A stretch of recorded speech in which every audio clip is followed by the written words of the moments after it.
মুসলমানদের খাবারের কষ্ট দেয়া শুরু করেছে, ঠিক তখনই সাগরের মধ্য থেকে তাদের জন্য আল্লাহ তাআলা হাজার হাজার মাছ ধরে দেওয়ার ব্যবস্থা করে দিয়েছেন। আপনারা দেখেছেন যে ছোট্ট একটা জাল, এইটার মধ্যে কি এত মাছ ধরা পড়ার কোনো সম্ভাবনা আছে? আর সাগরের পাড়ে কি এত মাছ থাকে? কিন্তু আল্লাহ তাআলা দেখিয়েছেন যে সুমুদ ফ্লোটিলাকে বন্ধ করে দিয়েছে, এর উদ্দেশ্য ছিল এই জালিমদের, যাতে করে এই জাহাজের মধ্যে ছিল ওষুধ, পানি, খাবার, এইগুলো যেন মুসলমানদের হাতে না যেতে পারে।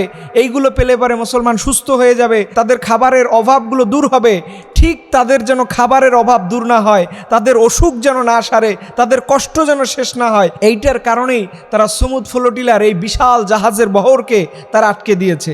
যেটা দেখে গোটা পৃথিবীর মানুষ নিন্দা জানিয়েছে যে এরকম অসভ্য জাতি মনে হয় পৃথিবীতে দ্বিতীয়টা আর নাই। কিন্তু দেখেন সেই আল্লাহ তাআলা সুমুদ ফ্লোটিলার একদিন যেতে না যেতেই সাগরের পারে এত সংখ্যক মাছের ব্যবস্থা করে দিয়েছেন।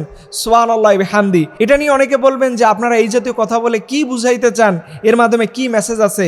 দেখেন, আল্লাহ তাআলা এমন কোনো কাজ করেন না যেটার মধ্যে বরকত থাকে না।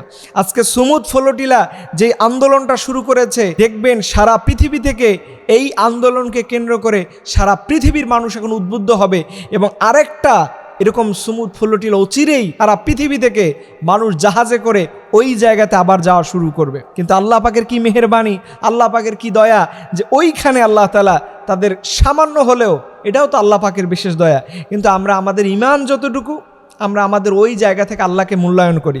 দেখেন, নবীদের জীবনে এমনও এসেছে যে সাহাবীরা ক্ষুধার যন্ত্রণায়, ইভেন নবীজি সাল্লাল্লাহু আলাইহি ওয়াসাল্লাম ক্ষুধার যন্ত্রণায় ক্লান্ত শ্রান্ত হয়ে পেটের মধ্যে নবীজি নিজে পাথর বেঁধেছেন। এই কষ্ট নবীর উম্মতটা করতে হবে, কেউ না কেউ এই পরীক্ষা দিতে হবে। আমরা কিন্তু অধৈর্য হয়ে যাই। আমরা অধৈর্য হলেও আল্লাহর কিছু যায় আসবে না। কিন্তু আল্লাহ তাআলা এখান থেকে বাছাই করে সেই বান্দাদের ঠিকই ওয়ালানাবলুওয়ান্নাকুম বিশাইইম মিনাল খাউফ, আল্লাহ তাআলা বলছেন তোমাদের ভয় থাকবে, ক্ষুধার যন্ত্রণা থাকবে। ক্ষুধার যন্ত্রণা কি, এটা ওই দেশের মানুষেরা দুনিয়ার কেউ বুঝবে না। আজকে 3 বছর হয়ে যাচ্ছে সামান্য কিছু খাবার খাইতে পারে নাই।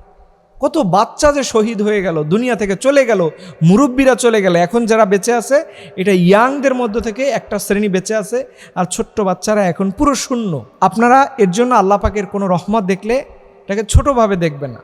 আল্লাহ আপনার জন্য যতটুকু দিবে, একটা জিনিস মনে রাখেন, আল্লাহ যখন শেষ বিচারটা আমাদের করবেন, সেই দিন যাদেরকে মাফ করবে তারা বলবে, আল্লাহ এই মুসলমানদের উপরে যত জালিমরা অত্যাচার করেছে, আলহামদুলিল্লাহ এটা ভালো ছিল, কিন্তু তোমার এই জাহান্নামটা বড় কঠিন, এই জায়গাটা তো বড় কঠিন।